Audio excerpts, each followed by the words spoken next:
a inclinar su cabeza, cerrar sus ojos. Vamos a orar. Gracias, Señor, por darnos la dicha, el regalo de la comunión. Gracias por nuestro amado Señor Jesucristo, porque por Él, estando en lugares tan distantes, Señor, tú nos das una preciosa comunión a través de su sangre, de poder estar unidos, ser uno a Él también, Señor. Y gracias por el regalo de estudiar y de meditar en estas cosas. Ayúdanos, danos las fuerzas que necesitamos para que pueda ser un tiempo realmente de mucho provecho en nuestras almas. Te lo pido en el nombre de Jesús. Amén. Mis hermanos, en esta tercera lección, lo que vamos a hacer es retomar lo que estamos mirando en nuestra segunda, y voy a unir esa última parte con lo que tenemos en la tercera lección, que es la tercera con respecto a esta introducción a la confesión de fe. Nosotros estuvimos mirando en nuestra lección número 2 lo que llamé el método y la forma que se encuentra en los párrafos 2 y 4 de la carta introductoria. Nosotros hablamos de la relación de la Confesión de Londres, la de 1689, con la primera confesión de fe. Hablamos de las fuentes primarias.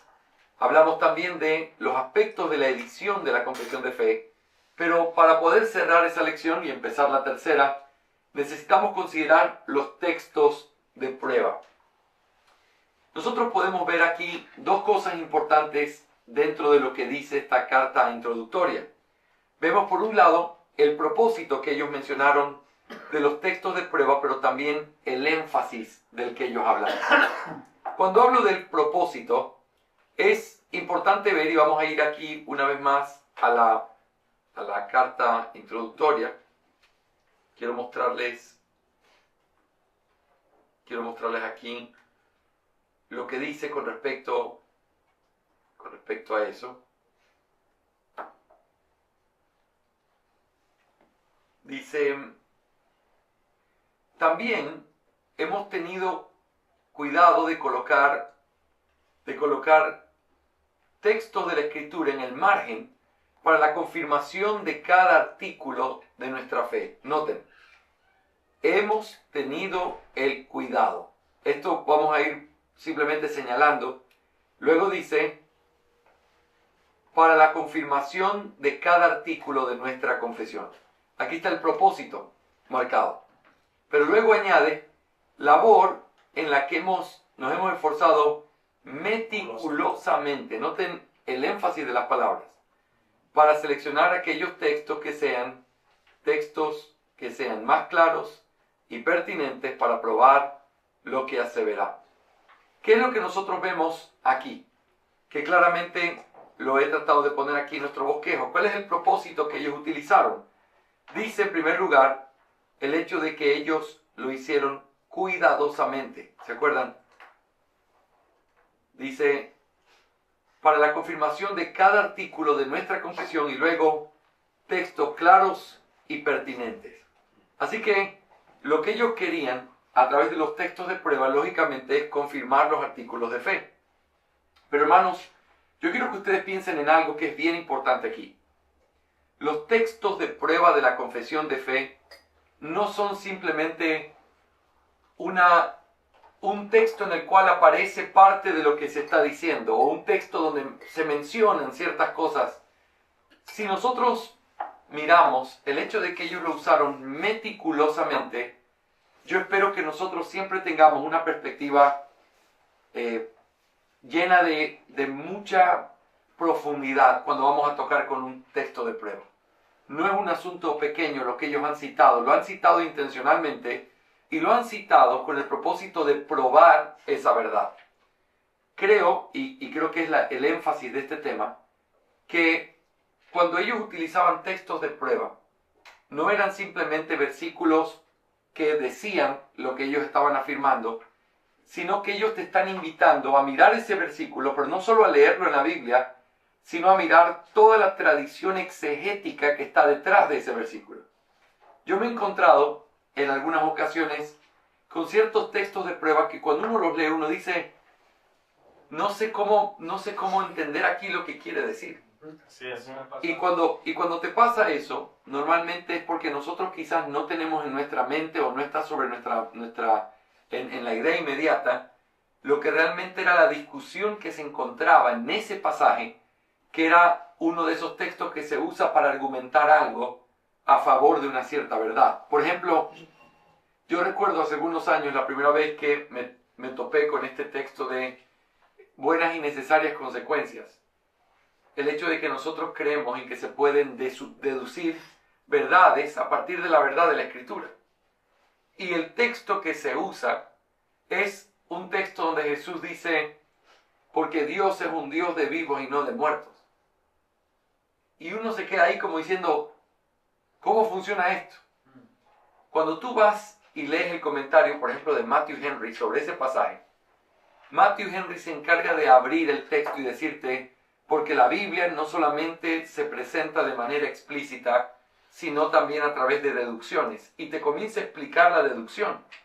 Aquí el Señor dice esto, luego el Señor dice esto, y luego el Señor concluye con esto. No lo está diciendo, pero ellos lo entendieron perfectamente, por eso agarraron piedras. Entonces tú dices, wow, está citando una verdad que es nuestra verdad bíblica, creemos en la deducción teológica por medio de textos bíblicos, pero la forma de argumentarlo, si tú lees solo el pasaje, no lo entiendes, a menos que tengas un maestro de la palabra como Matthew Henry, explicándote lo que eso significa.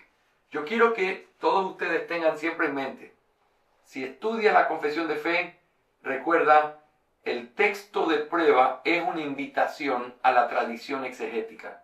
Ve a comentarios contemporáneos que ellos tenían a la mano. Por ejemplo, el comentario de toda la Biblia de Matthew Poole. Es un comentario muy conocido que en esos días era un comentario popular. Poole se escribe P-O-O-L-E. Matthew Poole. Ese comentario era el que estaba, digamos que en boga en esos días. Era un comentario muy acertado. Cuando uno lo lee, es muy sencillo. Está el texto y está una explicación. Si tú vas a ese texto, tú vas a encontrar precisión en lo que está diciendo. Y cuando tengas dudas sobre un pasaje de prueba, ve allí. Otro pasaje, otro comentario que era una herramienta vital, era Matthew Henry. Matthew Henry se hizo popular también en el mundo de habla hispana, pero Matthew Henry es uno de los mejores comentarios que se han escrito. Y yo te lo recomiendo. Hay algunos que simplemente lo menosprecian porque dicen, este es un comentario devocional, a mí me gusta leer comentarios lingüísticos. Yo, todo bien, si no sabes griego y hebreo, de nada te sirven los comentarios lingüísticos, aunque suene muy bonito. Pero los comentarios devocionales de Matthew Henry no solamente te llevan a la aplicación práctica, son exegéticamente muy precisos. Y eso es algo que nuestros textos de prueba de la confesión de fe están haciéndote esa invitación. Ve a esos textos. Eso es lo que hacen los textos de prueba. Y quiero que no te olvides nunca de esto. Lo usaron meticulosamente. No fueron puestos allí porque sí. Fueron presentados de una manera clara. Mañana, cuando estudiemos las herramientas para la confesión de fe, yo te voy a mostrar cómo algunas de estas herramientas, el catecismo o el libro de David Dixon, te ayudan a entender las argumentaciones basadas en los textos bíblicos. Tú solo tienes el pasaje, pero a veces David Dixon te explica el argumento de manera que tú puedes entender el argumento al mirar cómo él lo expande. Es básicamente la misma idea de ir a un comentario bíblico. Así que quiero animarte en eso, quiero hacerte también un comentario aquí. Algunas versiones en español, sobre todo creo que es la versión de Chapel Library, que es la más común que tenemos en español, tienen muchos textos de prueba. No sé si alguna vez la has comparado, pero la versión en español, por ejemplo, que viene en el comentario del Dr. Waldron, tiene, por decirte una cosa, en el capítulo 26, párrafo 15, donde habla de la vida asociativa de la iglesia. La versión original en inglés tiene 5 textos de prueba. La de Chapel Library tiene 26. Entonces tú dices, ¿qué pasó allí? Una vez yo estaba en Cuba con el Dr. Waldron, él estaba enseñando una clase y yo estaba traduciendo para él. Y alguien hace esta pregunta, ¿por qué cuando yo miro el facsímil original hay pocos textos y en español y en inglés moderno incluso hay muchos textos? ¿Qué pasó allí? Y él de una manera muy humilde levantó la mano y dijo, bueno, fue mi culpa. ¿Cómo fue su culpa? Bueno, lo que pasa es que cuando yo hice mi comentario a la confesión de fe, yo añadí textos para poder probar las verdades, no porque estaba diciendo que estos eran los textos de prueba, pero hay personas que tomaron esos textos que yo usé y los sumaron como textos de prueba a la confesión de fe. Entonces es un lujo que el Dr. Waldron se puede dar, ¿verdad? Pero esto nos enseña dos cosas. La primera es que los textos originales que aparecen en la confesión de fe no son los únicos. Hay muchos más. Lo que ellos quisieron no fue decir, esto es lo único que la Biblia enseña este tema. Le quisieron decir, estos son los pasajes importantes, más importantes que todos para poder entender este tema. Pero por el otro lado, tú puedes claramente argumentar muchos más textos bíblicos, porque si esa es una verdad bíblica, tú la vas a ver conectada en el resto de la palabra de Dios. Cuando yo hice la traducción del libro Una exposición del Catecismo Bautista de Benjamin Beddome, que es uno de los libros que vamos a revisar mañana, yo me di cuenta que a veces Beddome tenía la doctrina correcta, pero citaba pasajes incorrectos. Porque era la traducción de la Biblia que él tenía, porque era su propia traducción. Me acuerdo, viene a mi mente, en una que él estaba argumentando que Dios nos creó. Y él dice, él creó nuestra alma, sí, nuestro cuerpo, sí. Todas las partes de nuestro cuerpo, sí. Pero cuando yo vi el texto de prueba que él citaba, era un texto de prueba que es el que dice, mi embrión vieron tus ojos. Y luego dice, y todos mis días están escritos en tu libro. La traducción que él estaba usando decía, tú hiciste todas las partes de mi cuerpo. Y el problema era cómo interpretaba un artículo allí, que en el momento en que lo interpretaba diciendo, está hablando del cuerpo o está hablando de los días, cambiaba completamente el sentido del versículo. Y él cita ese texto para decir, Dios hizo todo nuestro cuerpo. Entonces, ¿qué haces cuando eres un traductor y tienes que ser fiel al original? Bueno, una nota al pie de página. La traducción que él tenía era deficiente y decía esto. Sin embargo, la doctrina que le está presentando es completamente bíblica y está en toda la escritura. Aquí, aquí, aquí, aquí, aquí, aquí, aquí. Entonces, eso es lo que los textos de prueba sirven. Sirven para poder argumentar, decir, mostrar. El comentario del Dr. Waldron tiene buenas argumentaciones modernas de lo que estos textos podrían significar. Sin embargo, si tú quieres mirar la traducción original, que es lo que hemos estado haciendo, tú puedes entender mejor este principio que te estoy dando. No siempre daban muchos textos. Parecía que con uno decían, es suficiente, han de estudiar. Es como si eso fuera suficiente para entender. Mañana vamos a estudiar Hebreos 1:1 y versículo 2 para poder probar la cesación de los dones de revelación. Eso es lo que dice la confesión de fe. Solo cita un texto. Mucha gente dice, es un argumento débil. No, no es débil. Es tan fuerte que no necesita más pasajes. Con ese es suficiente. Y es como que te dijera, ese pasaje y anda a leer a John Owen lo que dice sobre ese texto. John Owen, ustedes se acuerdan, él tiene, creo que son 8 o 9 tomos sobre Hebreos. Y el primero es solo la introducción. Ni siquiera está empezando con un versículo en el primer tomo que tiene más de 300 páginas. El segundo tomo, que tiene la exposición del capítulo 1 y un poquito más, solo el versículo 1 y el 2 tienen más de 20 o 30 páginas. Así que, si no te basta, anda a leer a John Owen y mira lo que argumenta con respecto a ese pasaje. ¿Sí? Eso se lo puede hacer y podemos hacer el ejercicio. Descargamos eso, lo traducimos automáticamente por los que no hablan inglés y con eso se puede leer el argumento. Un argumento exegético desde una hermenéutica súper fiel, mirando, haciendo teología bíblica. John Owen lo tenía todo en ese tipo de comentarios. Así que, pero eso es básicamente lo que los textos de prueba hacen. Ahora, te voy a decir una cosa más. A veces hay textos de prueba que están mal escritos. Así que no te hagas el teólogo profundo en un texto que no dice nada. Pero dices, oh, mira qué increíble cómo los editores de la confesión usaron este texto. Qué mentalidad tan superior. No, es al revés. No es 1.8.8.1 lo que estaban buscando, solo que se equivocaron al escribirlo. Wow. Y tenemos textos así. Y hay textos así que en la versión de legado que algunos de ustedes tienen fueron corregidos y hay una nota al pie de página. Aquí el texto dice eso, pero realmente se refiere a esto. ¿Y cómo uno lo sabe?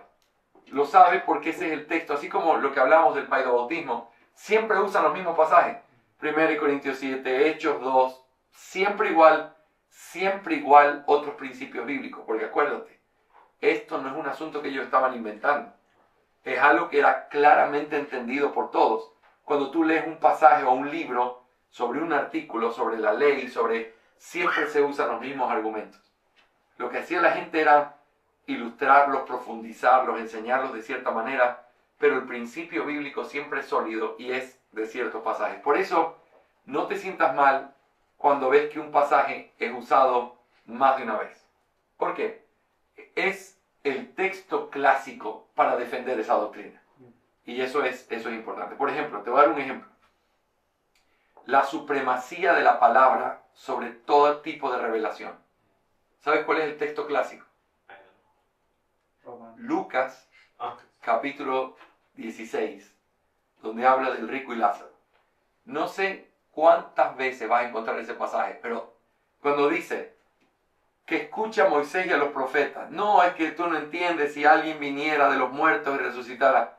Si no escucha a Moisés y a los profetas, ni aunque resucitara un muerto, va a creer. Ese pasaje cortito, ustedes saben toda la implicación que tiene. Es un texto clásico para hablar de la supremacía de la palabra. Benjamin Keach tiene un tratado sobre solo ese versículo. Entonces, ¿qué significa eso? Para poder entender las argumentaciones, yo te animo a poder ir al contexto exegético. Mira qué es lo que se decía en esos días sobre ese pasaje. No te limites, porque mira, un pasaje te abre la puerta a muchísimos más. Así que los textos de prueba son sumamente importantes. Te animo a que puedas considerarlos y pensar. Aquí en tu apunte, estoy mirando exactamente la página 6. Tú tienes un adendum que lo he puesto en las próximas lecciones también, que es parte de un artículo que escribí que se publicó con la edición de apuntes de la Confesión de Fe. En este artículo sencillo, lo que hice fue explicar algunas de las cosas que vamos a estar hablando en estas lecciones, y uno de esos fue hablar de los textos de prueba. Y yo te doy aquí 3 ejemplos de textos de prueba. Vamos a ver el primero. Dice, considera conmigo el capítulo 22, cuando habla del día del Señor. Mira lo que dice la Confesión de Fe en el capítulo 22, párrafo 7. Así, como la ley de la naturaleza es que, en general, una proporción de tiempo sea apartada por designio de Dios para la adoración a Dios, también por su palabra, con un mandamiento positivo, moral y perpetuo que obliga a todos los hombres en todas las edades, Dios ha señalado particularmente un día de cada 7 como día de reposo, para que sea guardado santo para Él, el cual, desde el principio del mundo hasta la resurrección de Cristo, fue el último día de la semana, y desde la resurrección de Cristo fue cambiado al primer día de la semana, que es llamado el día del Señor, y debe continuar siendo guardado hasta el fin del mundo como el día de reposo cristiano, habiéndose abolido la observación del último día de la semana. Tú esperarías una buena argumentación aquí, ¿sí o no? Porque no es poco lo que se está diciendo. Te está diciendo, en primer lugar, que el día es un cambio de día, pero te está dando la naturaleza de ese mandamiento. Te dice, los mandamientos de Dios son morales y eternos, ¿sí o no? No matarás es moral y eterno. Dios no ha cambiado su manera de pensar. Todos siguen obligados a no matar, ¿sí o no? Pero ¿qué pasa con el día de reposo? Añade una palabra que es positivo. ¿Qué es la palabra teológica positivo? Positivo significa algo que es en añadidura a la naturaleza. Algo positivo es algo que se añade. Entonces, por la ley de la naturaleza, tú puedes descubrir muchas cosas que son eternas. No matar, ¿por qué no? Mira, una observación sencilla de la vida te mostraría que matar es pecado. Por ejemplo, gente que cuando está a punto de morir comienza a aferrarse a la vida y no quiere dejarse morir. Te muestra que matar es algo contrario a lo que está bien y que las personas que están muriendo se aferran a vivir porque no quieren morir. Quitarle la vida a alguien es un pecado por ira, por odio, por venganza. Entonces, la ley de la naturaleza te lo muestra, porque es un mandato eterno, es moral, pero el día de reposo, escúchame lo que te voy a decir, es una ley moral. Moral porque aún en la naturaleza tú lo puedes ver. ¿Cómo se puede probar que hay que guardar un día de reposo en los inconversos que nunca han escuchado el cuarto mandamiento? ¿Sabes cómo? Absolutamente todos los pueblos paganos tienen días de adoración, fiestas de adoración, festivales de adoración. ¿Sí o no? Se reservan una semana, es cada mes, es una vez al año, y tú dices, ¿por qué reservan tiempo? Porque en su conciencia saben que hay que apartar un tiempo para adorar a Dios, con D minúscula para ellos por su pecado. La adoración que deberían darle al Creador se la dan a la criatura, pero ellos saben que separar un día o un tiempo para adorar es algo que está marcado en sus almas, aun cuando nunca lo hayan leído en ningún lado.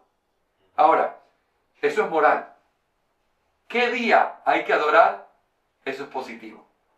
Porque le dijo Dios a Adán, 6 días trabajarás y el séptimo tienes que descansar de tus obras.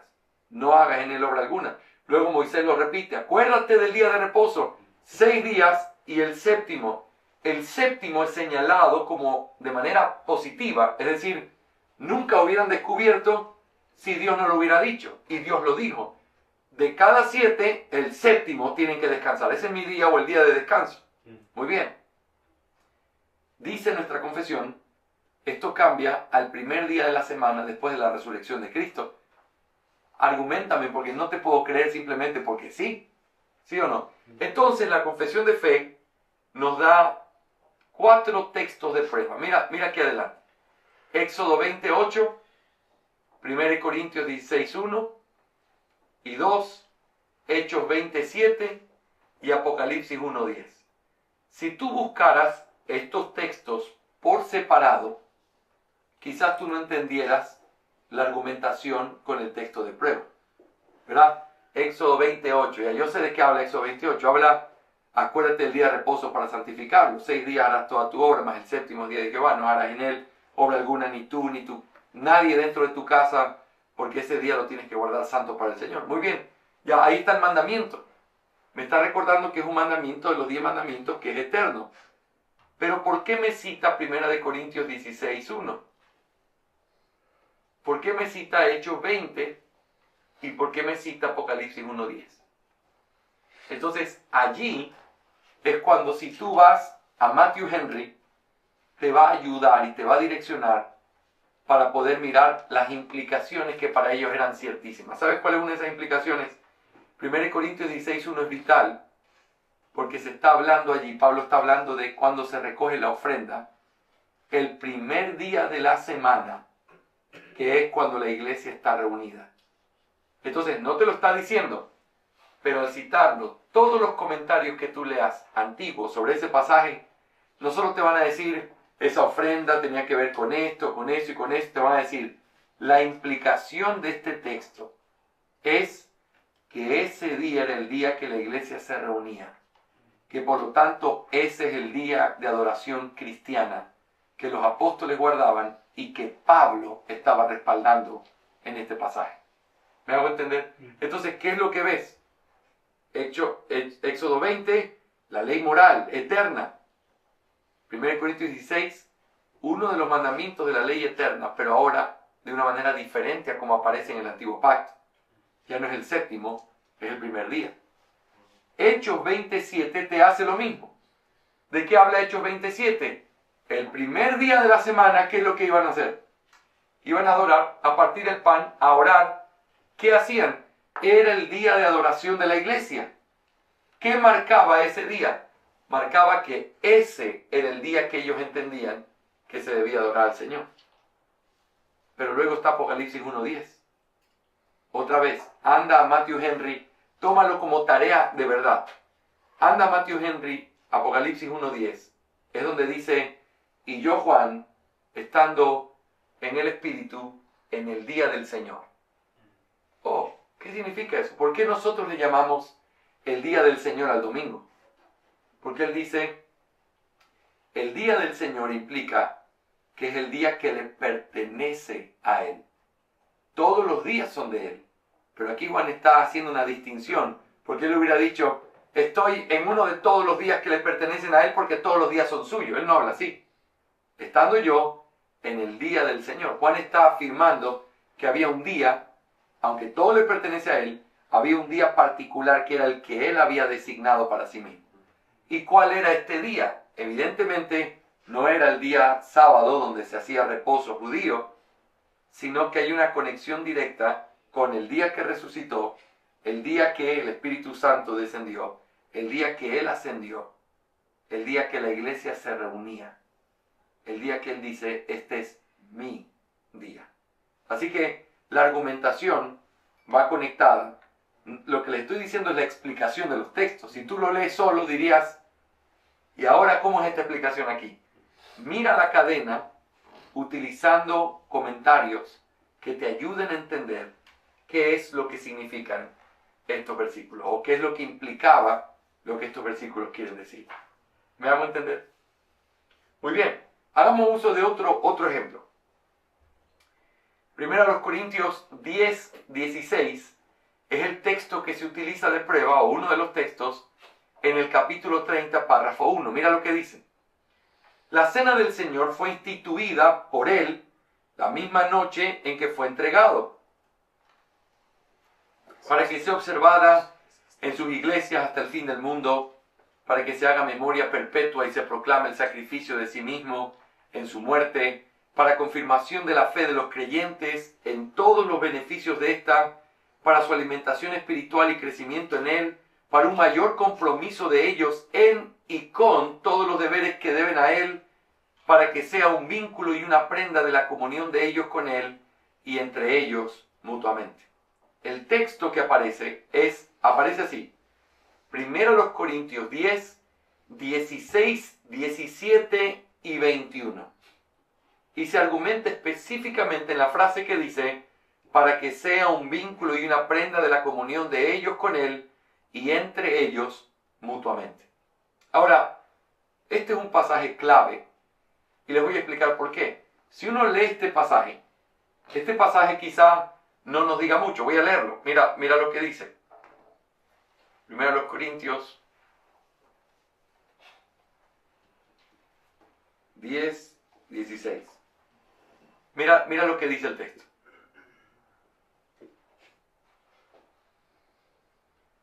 La copa de bendición que bendecimos ¿no es la participación en la sangre de Cristo?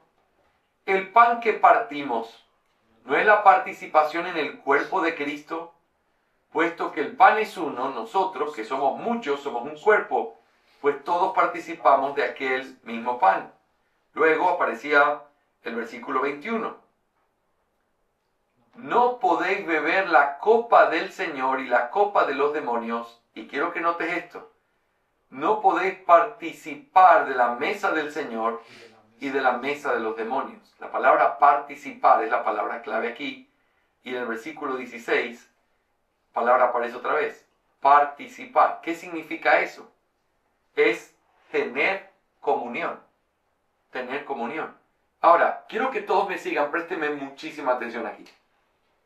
¿Cuál es el bagaje teológico de ese versículo?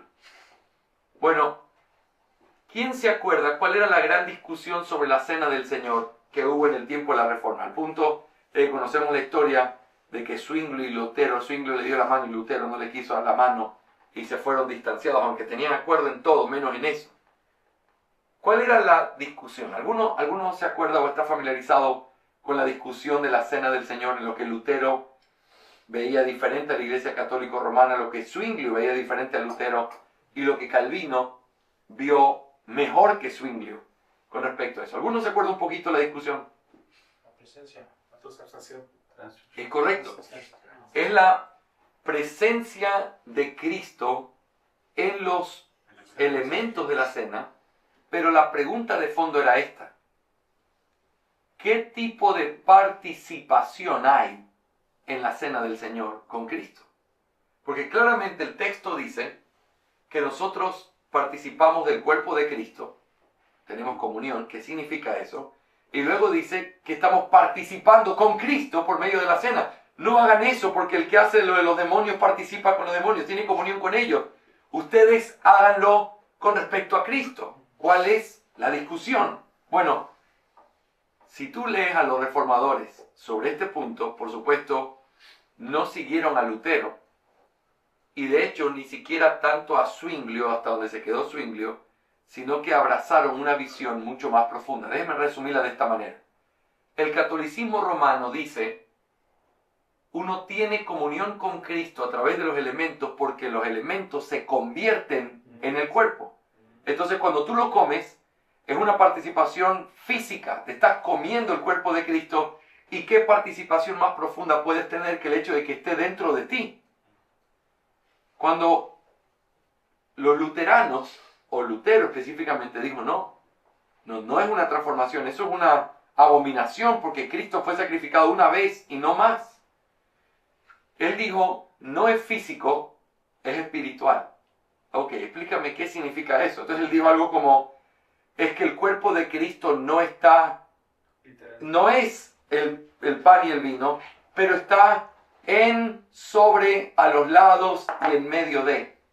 ¿Qué significa eso? Bueno, lo que él quería decir es que de una manera mística, el cuerpo de Cristo físico ahora adquiere una cualificación de Dios, que es la ubicuidad o la facultad de estar en todos los lugares a la vez. Porque imagínate, si ustedes están celebrando la cena en la tarde, yo ya la celebré en la mañana, pero lo hacemos al mismo tiempo, aunque en diferente hora, pero digamos que es al mismo tiempo. ¿Dónde está Cristo? ¿Con ustedes o con nosotros? No, está en todos lados. Entonces, el pensamiento es, entonces si el cuerpo está en los elementos, el cuerpo entonces debe ser omnipresente. Entonces el cuerpo físico de Cristo adquiere una cualificación divina, que eso es parte de su naturaleza divina, no física, y se meten en un problema cristológico gravísimo. Pero ellos decían, no es el elemento, pero está junto, sobre, al lado del elemento. Y así es como uno tiene comunión. Zwinglio rechazó esa visión y dijo, no, los elementos son solo una representación de esto. Pero la pregunta para Zwinglio era, los católicos dicen que tú tienes comunión física. Los luteranos dicen que tú tienes comunión espiritual por medio de los elementos. Pero si esto es solo una representación, no tienes comunión. Me gusta ilustrarlo de esta manera. Si tú vas a la tumba de un ser querido, llorándolo, porque ya murió hace muchos años, mi papá cumplió 4 años de muerto hace unos días. Yo puedo ir a la tumba de mi papá y hablar, pero no estoy hablando con él. Él no me puede responder y yo no me puede oír. No estoy teniendo comunión. ¿Sí o no? Esa tumba a mí me lo recuerda. Quizás una foto me lo recuerda. Su nombre escrito en la lápida me lo recuerda. Pero el recordarlo no significa tener comunión con él. ¿Sí o no? Entonces la visión de Zwinglio para Lutero era, por eso no le dio la mano. No, eso no es comunión. Se dice que es Calvino el que da la visión apropiada de cómo entender la cena del Señor. No es que el cuerpo esté en los elementos, porque Cristo está sentado a la diestra del Padre. Pero el Espíritu Santo, utilizando esos elementos que son solo representaciones físicas de una verdad espiritual, de una manera real, tenemos comunión con Cristo por medio del Espíritu, por medio de esos elementos. Y cuando comemos, no está su cuerpo allí, ni en medio, ni atrás, ni nada, pero el Espíritu utiliza eso como un medio de gracia, a través del cual tengo comunión con Cristo al recordar lo que Él hizo por mí, y tengo comunión con Cristo pensando en la gloria venidera gracias a su sacrificio. En la cena del Señor hay una verdadera participación, pero no es física, es un medio de gracia utilizado por el Espíritu para alimentar el alma, no con el cuerpo de Cristo presente, sino representado en algo que el Espíritu utiliza para una verdadera participación. ¿Me hago entender? Ahora, eso no está en la confesión de fe, pero esa es la discusión. Y entonces, qué interesante que en el párrafo, quiero que recuerden el párrafo, dice, para un vínculo y una prenda de comunión de ellos con Él y entre ellos mutuamente. La cena sirve como un recordatorio de la comunión que tenemos con Él. ¿Qué tipo de comunión tenemos con Él? Bueno, es lo que hemos visto. Y ellos citan este texto para decir, no es una representación física simplemente. No es una consubstanciación. No, peor, no es una transubstanciación. Pero es una verdadera participación de nosotros con Él y de nosotros el uno con el otro. Qué preciosa manera de probar la comunión que tenemos por medio de la cena del Señor, ¿sí o no? Ahora, pero quiero que notes, un estudiante apurado que agarra el texto y simplemente lo lee y lo medio explica, no es alguien que va a entender el argumento. Necesitas tomar el texto de prueba más en serio y tratar de profundizar y pensar qué es lo que hay. ¿Me hago entender? Para poder crecer en esto, mañana vamos a tener las herramientas, vamos a ver cómo se usan. Pero quiero que pienses en estas verdades que estamos analizando aquí. ¿Ok? Muy bien. Creo que hay un último ejemplo, déjenme... Solo puse esos dos aquí. Muy bien. Eso me lleva a nuestra tercer punto, nuestro bosquejo.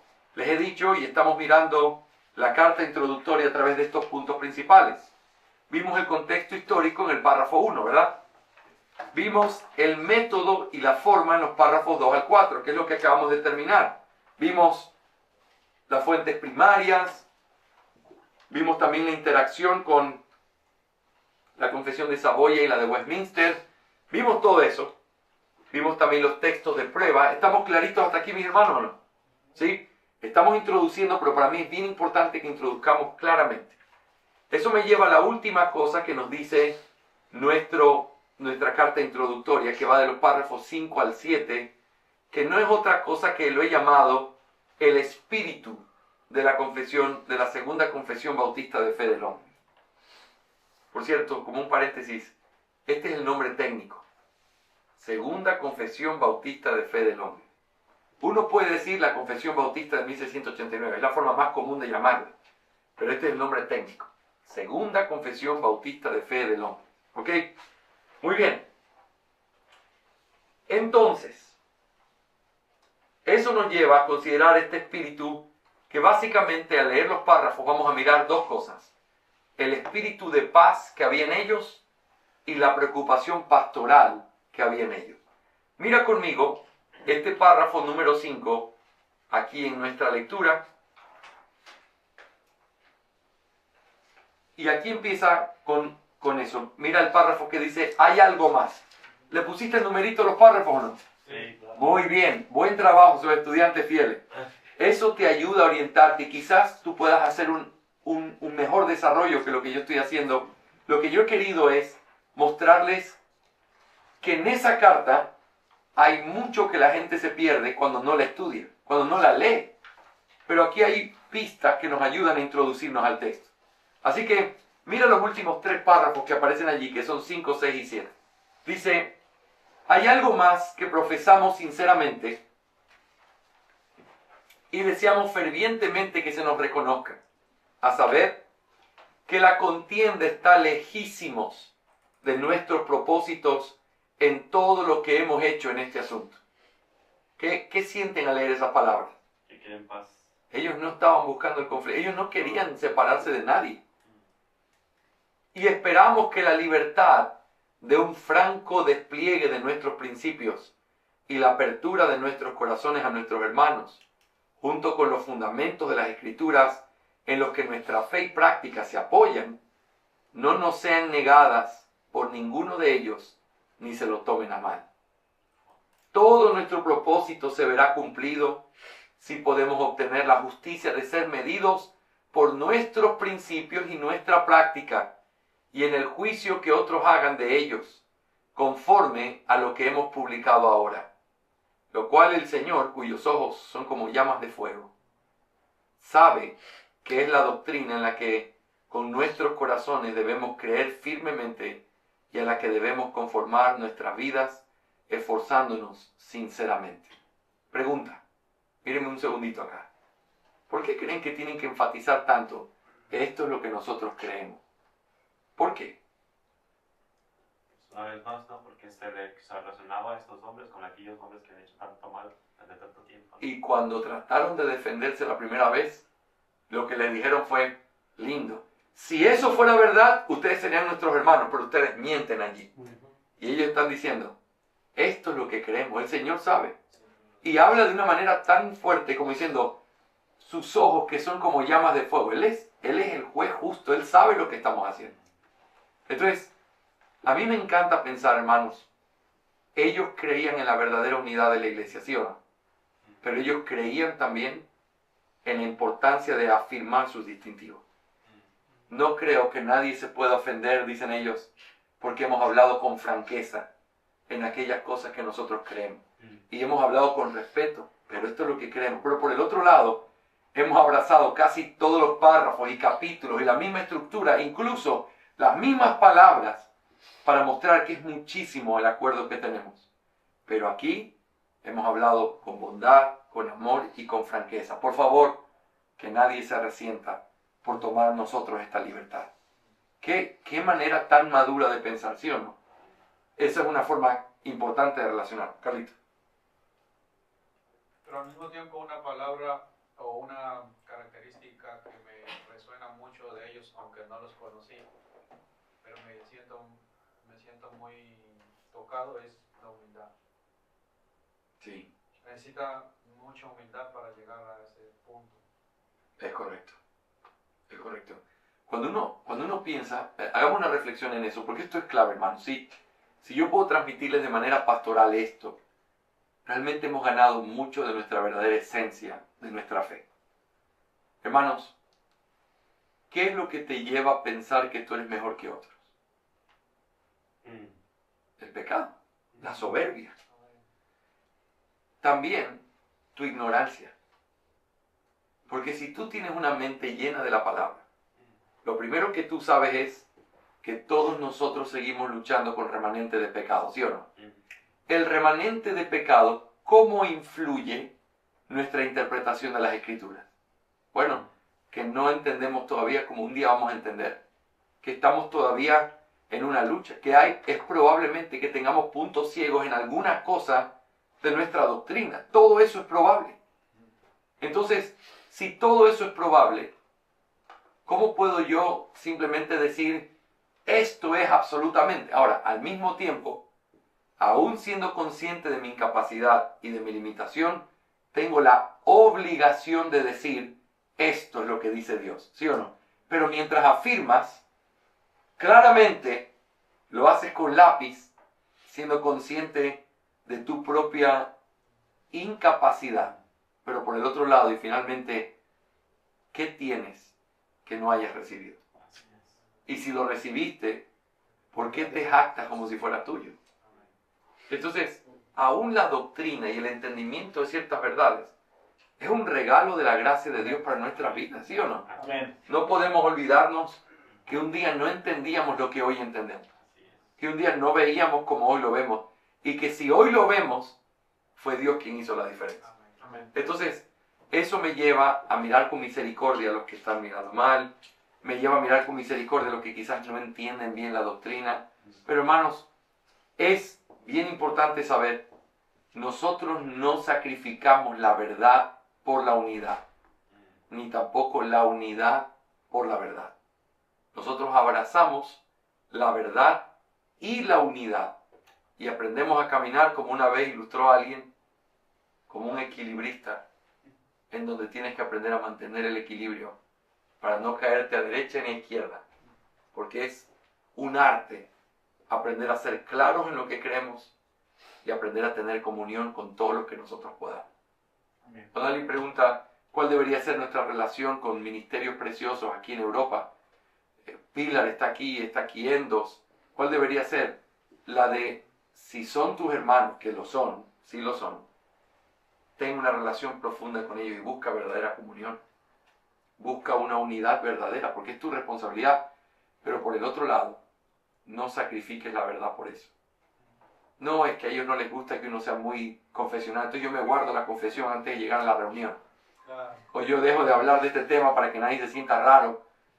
Si alguien no puede ser tu amigo por las convicciones que tiene, no quiere ser tu amigo.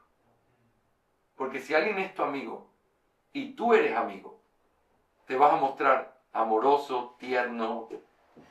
También vas a encontrar un equilibrio en el cual van a poder convivir sabiendo que yo no te voy a condicionar. Mira, Ismael, si tú quieres ser mi amigo, tienes que dejar eso. Si yo condiciono así su amistad, eso es lo que estoy diciendo que Ismael significa para mí. Mientras haces lo que a mí me parece que está bien, somos amigos. Cuando cambie eso, dejamos de ser amigos. Eso está hablando de mí, ¿sí o no? La verdadera amistad permite que hayan convicciones que uno puede respetar y no te tienes que avergonzar de ser quien eres. No es así como vivimos con nuestros amigos. No es así como nos conducimos con nuestros amigos. Y claro, uno es prudente y tiene que vivir con prudencia, pero no te arrepientes de las cosas que eres o de lo que crees para poder tener amigos en medio del círculo. Y si alguien te pide eso para darte su amistad, no es alguien de quien debe ser amigo. Entonces, son verdades que podemos aprender. Ellos lo aprendieron. Yo les pregunto a ustedes, ¿ustedes creen que ellos querían tener amigos o no? Es evidente por lo que hablan, ¿sí o no? Hermanos, lo hacemos con respeto, hermanos, creemos como ustedes, hermanos, no. Ellos querían ser amigos, pero al mismo tiempo se guardaron en el bolsillo lo que era para poder tener amigos, ¿no? Lo hemos dicho con franqueza, con humildad, de una manera sincera, sin querer afectarte. Inevitablemente, si estoy diciendo que esto es verdad, eso no puede ser verdad. Pero no estoy refregándotelo en la cara, no estoy en conflicto contigo. Realmente quiero aprender a caminar contigo en esa distinción. ¿Sí? Y aún expensas de poder padecer persecución por precisamente quedarse en esa cosa. Eso es correcto. ¿Sí? Eso es correcto. Uno tiene que estar dispuesto a que te aparten. correcto. Porque la verdad es esta, hermano. Tristemente, muchas de estas cosas están condicionadas a cómo eres. Y tristemente les voy a decir cómo es la vida misionera en el mundo, sobre todo latinoamericano, que ustedes la conocen. A veces los misioneros, por poder ser sostenidos, tienen que guardarse ciertas convicciones para poder estar y ser felices acá. Pero al final te sientes tan miserable porque tú no eres libre. Y tienes que decir, aquí no puedo hablar esto, ellos no me entienden. Son mis hermanos, pero no me entienden.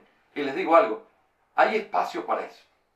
Yo puedo estar hablando con un presbiteriano por hora y disfrutar de lo que tenemos en común. Pero si tú me pides que el resto de mi vida viva con un presbiteriano y que me guarde mi teología del pacto, quizás va a ser un poco frustrante. Y te voy a decir otra cosa. Y quizás hay el que está entre presbiterianos se sienta aludido. Estamos que los motivamos a la plantación, ¿no? Pero por el otro lado yo quiero que piensen. ¿Qué pasa? Es como lo que pasa con la gente que está, vamos a decir, abrazó las doctrinas de la gracia. Está en una iglesia que no cree en las doctrinas de la gracia. Y él está allí, ¿verdad? Y está ahí. No, porque las doctrinas de la gracia lo tienen. Tú estás fajado con ese tema que no pasas de ese tema. Y cuando sales de eso y vas a una iglesia donde abrazan la doctrina de la gracia, te das cuenta que hay 20.000 cosas más después de las doctrinas de la gracia que tú dices, ¿por qué me perdí esto? Porque es lo que pasa cuando no estás en el máximo potencial de un lugar donde deberías estar. Lo mismo pasa con la eclesiología, con la teología del pacto. Tú puedes disfrutar de comunión, y vuelvo a repetirlo, tienes que buscar esa comunión, porque esto no es opcional. Tienes que buscarla. Pero por el otro lado, si tú te quedas en ese círculo, nunca vas a desarrollar ni tu eclesiología, ni tu confesionalidad, ni tu teología con respecto a la escatología. ¿Por qué? Porque no son temas que hablas con ellos ni con nadie, porque son temas que son solo tuyos. Por eso, el vínculo más precioso que uno puede tener es lo que estamos teniendo esta mañana aquí. Iglesias de la misma fe y práctica, buscando tener comunión entre sí. Aquí yo puedo hablar de este tema. Si hacemos una conferencia interdenominacional, no me van a invitar a hablar de confesionalidad bautista reformada 1689, ¿sí o no? Pastor, eso está como muy específico, exacto. Esto es para nuestra gente. Eso es lo único que estarían dispuestos a oír algo así. Yo quiero porque yo enseño esto, porque yo predico sobre esto, porque yo estoy todo el tiempo estudiando este tema. Me interesa aprender sobre esto, precisamente. Si tú no buscas una comunión así, siempre va a estar atrofiado el conocimiento que puedes tener, porque es hasta donde puedes llegar en tus discusiones. Después de eso, ya es cada loco con su tema. Pero cuando podemos caminar con hombres que tienen nuestra misma fe y práctica, eso se puede desarrollar. Y de hecho, eso es lo que se necesita al final del día. Hombres que desarrollen su teología de una manera práctica y clara. ¿Me hago entender, mis hermanos? Esto es claro. Muy bien, sigamos. Dice, y que otras contiendas sean puestas a un lado, que la única preocupación y contienda de todos aquellos sobre quienes el nombre de nuestro bendito Redentor es invocado sea, en adelante, caminar humildemente con su Dios y en el ejercicio de todo amor y mansedumbre hacia los demás, perfeccionar la santidad en el temor del Señor, esforzándose cada uno por comportarse de una manera digna del Evangelio y también de un modo adecuado a su puesto y capacidad para promover vigorosamente en los demás la práctica de la religión verdadera y sin mácula delante de nuestro Dios y Padre. Además, para que en estos días de recaída no gastemos nuestro aliento en quejas infructuosas por las maldades de otros, sino que cada uno comience en casa a reformar en primer lugar nuestros propios corazones y costumbres y luego a avivar todo aquello sobre lo cual podamos tener influencia con la misma finalidad para que, si así es la voluntad de Dios, nadie se engañe a sí mismo al descansar y confiar en una apariencia de piedad sin el poder de la misma y sin una experiencia interna de la eficacia de aquellas verdades que profesa. ¿Qué es lo que ustedes ven en estas palabras, hermanos? ¿Qué es lo que sienten de ellos?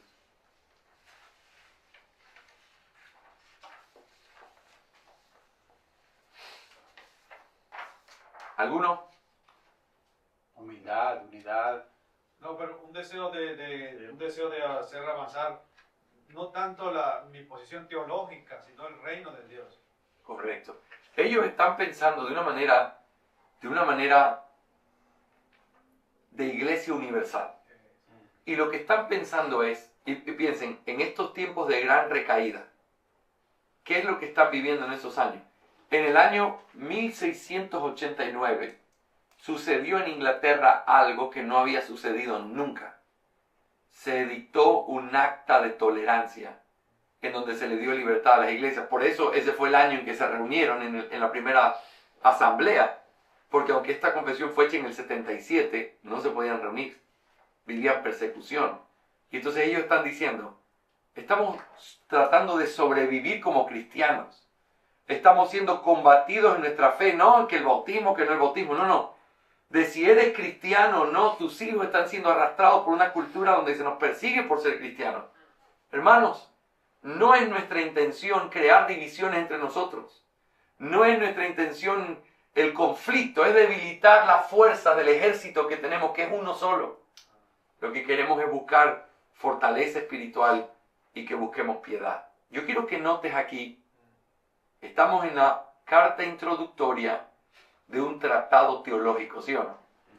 Pero en esa carta introductoria de un tratado teológico, tú tienes algo que está claramente puesto en la mente de ellos. La teología nunca está divorciada de la práctica y de la piedad. Ellos estaban buscando piedad.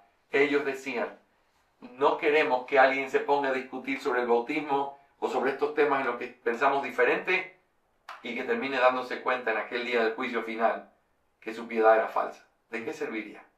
Nosotros no queremos crear divisiones aquí. No queremos hacerle daño a la unidad de la iglesia. Queremos que la verdad nos mueva a vivir de manera piadosa, empezando por la casa de uno.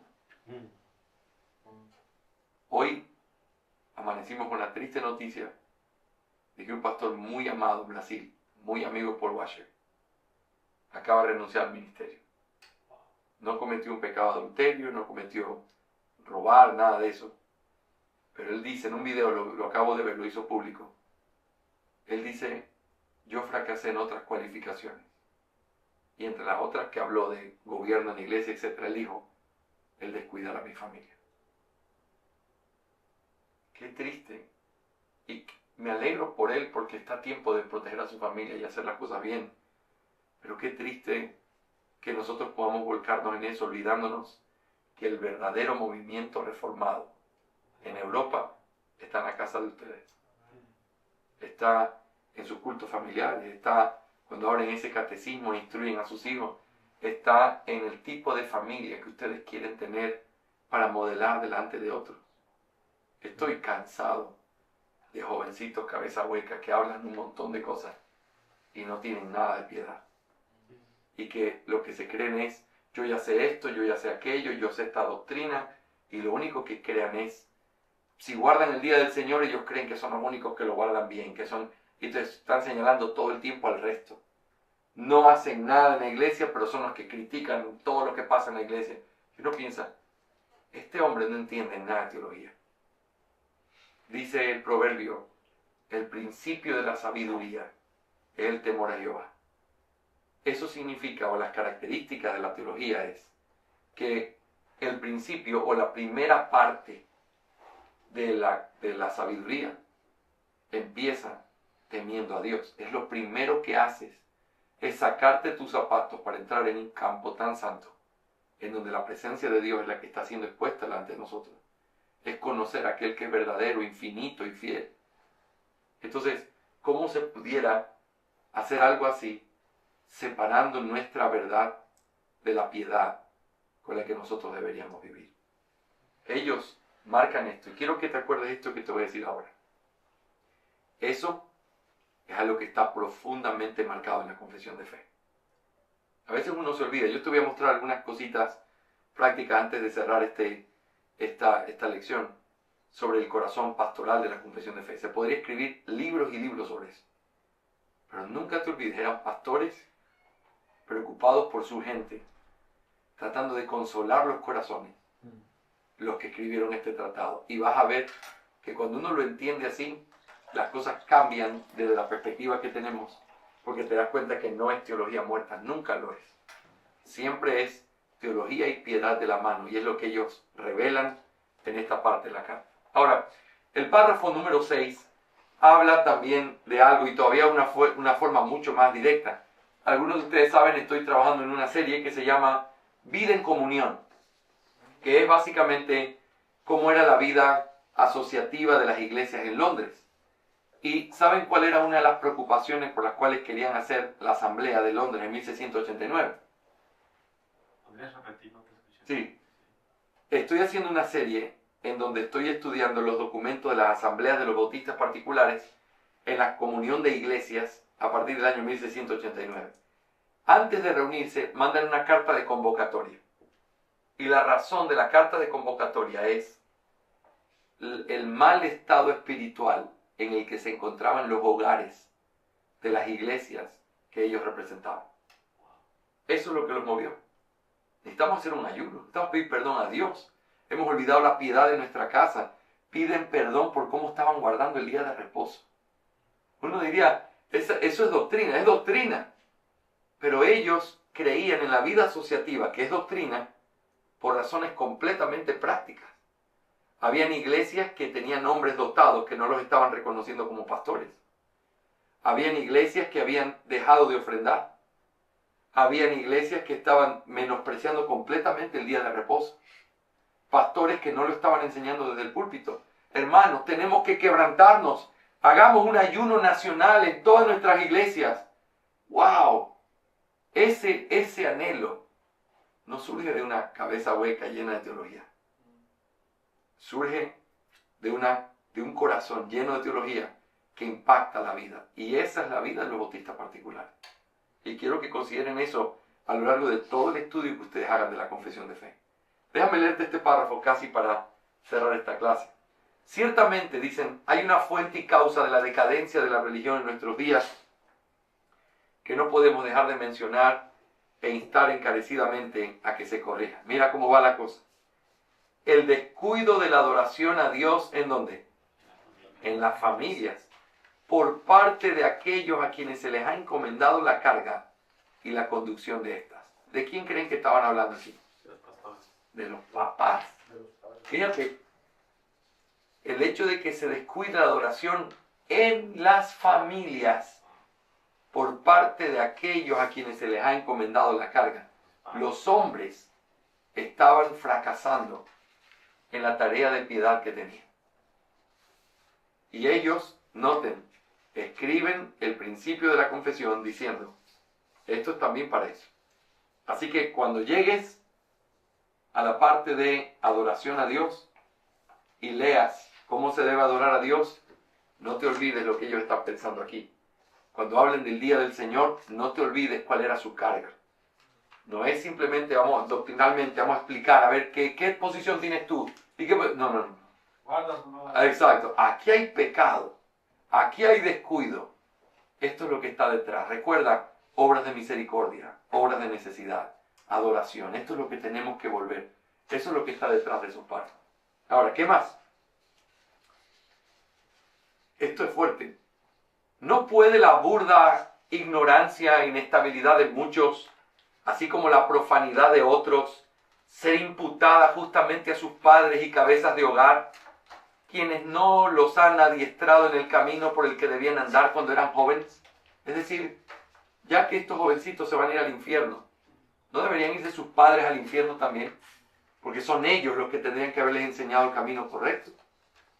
Antes bien, han descuidado aquellos mandatos frecuentes y solemnes que el Señor les ha impuesto para que así los catequizaran e instruyeran, a fin de que sus años tiernos fueran sazonados por el conocimiento de la verdad de Dios, como se revela en las Escrituras, y también por su propia omisión de la oración y otros deberes de la religión en sus familias, junto con el mal ejemplo de su vana conducta.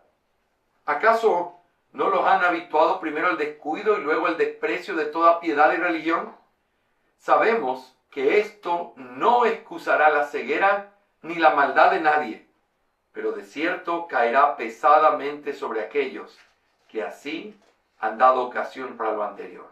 Los primeros, a la verdad, es decir, los hijos, mueren en sus pecados, pero no se demandará su sangre de aquellos bajo cuyo cuidado estaban, quienes incluso les permitieron seguir adelante sin advertencia y hasta los condujeron a los caminos de destrucción. ¿Acaso la diligencia de los cristianos en el cumplimiento de estos deberes en épocas pasadas no se levantará en juicio contra ellos y condenará a muchos de los que ahora serían considerados cristianos? ¿Qué palabras fuertes o no? Sí, tus hijos se van a condenar, porque eso es lo que la ley perfecta de Dios dice, pero tus manos están manchadas de sangre. Eso es lo que a ellos les preocupaba. Entonces, cuando uno piensa en algo como la confesión de fe, nunca te olvides de este asunto: culto familiar, instrucción a los hijos, enseñanza en la casa. Porque no tiene sentido que pongan eso en una confesión de fe si esto fuera simplemente un asunto eclesiológico, ¿sí o no? La confesión de fe no es para la iglesia solamente. Empieza con la iglesia que tiene tu casa, para que sea recordado qué es lo que hay. Finalmente termina la carta introductoria. Concluiremos con nuestra más ferviente oración, pidiéndole al Dios de toda gracia que derrame sobre nosotros tales medidas de su Espíritu Santo que la profesión de la verdad vaya acompañada de la sana creencia y la práctica diligente de la misma por nuestra parte. Que su nombre sea glorificado en todas las cosas por medio de Jesucristo nuestro Señor. Amén. Así termina la carta introductoria. Si nunca la habías leído, ahora puedes decir, ya la leí. Pero quiero decirte también, espero que veas los tesoros que hay detrás de esta carta. O sea, tú encuentras allí el contexto histórico, encuentras también la forma y el método que ellos quisieron utilizar y el por qué, y encuentras también el corazón que está detrás de esta confesión. Esto es sumamente importante.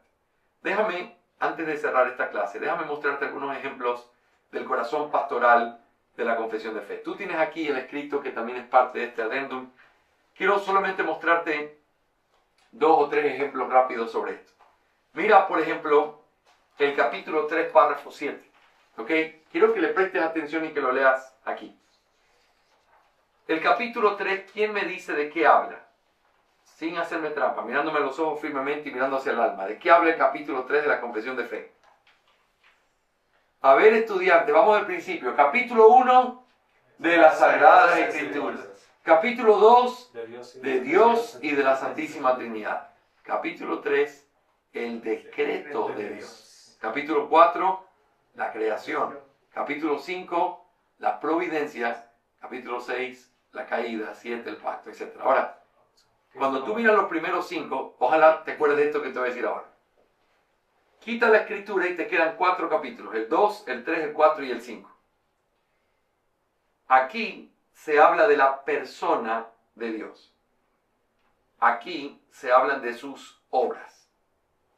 Capítulo 2, la persona, los atributos de Dios, su naturaleza. Capítulos 3 al 5, sus obras.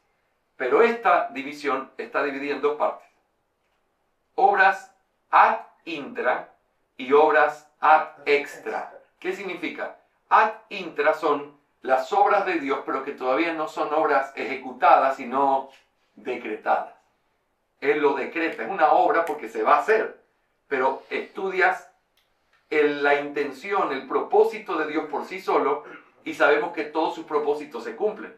Así que son sus obras ad intra y aquí tiene sus obras ad extra. Pregunta del Catecismo Bautista para todos estos flamantes estudiantes. ¿Cómo Dios ejecuta sus decretos? ¿De qué 2 maneras Dios ejecuta lo que ha decretado? A través de sus obras de creación y a través de sus obras de providencia. ¿Por qué? Él aquí lo planifica y aquí lo ejecuta. ¿Qué es lo que ejecuta aquí? Aquí lo que Él ejecuta es lo que Él determinó desde la eternidad. ¿Cómo Dios cumple lo que determinó desde la eternidad? Cuando crea, tú sabes que eso fue lo que Él quiso hacer porque lo creó. Pero la providencia es el cuidado que Dios tiene de su creación y cómo Él gobierna su creación. ¿Cómo tú sabes que Dios quería enviar un tornado? Porque lo envía. Y eso está decretado desde antes de la fundación del mundo, pero lo lleva a cabo a través de esta forma de llevar sus obras, la providencia. ¿Cómo sabes que Dios quería que yo tuviera 3 hijos? Porque los creó. Y yo tengo 3 hijos, es parte de su decreto, pero fue ejecutado a través de esa creación. ¿Me hago entender? Así que todo esto es una parte importante para entender la confesión de fe. Muy bien, eso es solo para decirles que el capítulo 3, entonces, ¿de qué habla? De los decretos de Dios. De los decretos de Dios, que son sus obras ad intra. Significa desde adentro o la obra que es dentro del ser de Dios. No es algo que Él hace hacia afuera, sino hacia adentro. Por eso le llama el decreto. ¿Ok?